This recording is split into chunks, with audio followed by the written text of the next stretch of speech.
buwaya sa Pinas. Busog na busog habang hirap ang masa. Buwaya sa Pinas. Panahon ng baguhin ang sistema.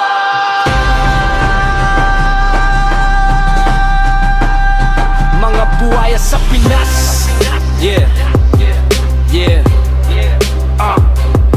Mula Luzon, Visayas hanggang Mindanao. Pakinggan nyo to, real talk ng bayan.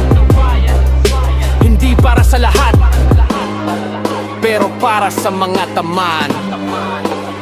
Nagbabayad ng buwis, araw-araw na kayod. Pero bakit ang hirap parang walang naabot? May proyekto sa papel pero wala sa kalsada. Pagdating ng pondo parang biglang nawawala. Naka-aircon sa opisina, sarap ng upuan, habang ang tao sa init ay nakikipaglaban. May bagong sasakyan, may bagong bakasyon, pero ang serbisyo puro dahilan at aksyon. Buwaya sa Pinas. Palaging busog habang gutom ang masa. Buwaya sa Pinas. Kailan matatapos ang ganitong sistema?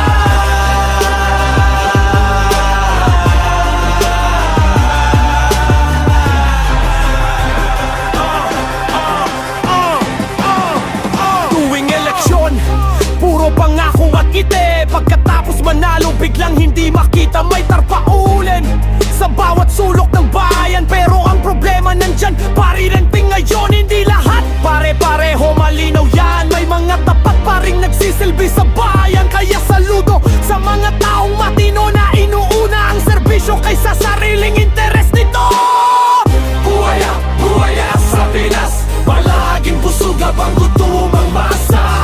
Buwaya sa Pinas. Kailan matatapos ang ganitong sistema?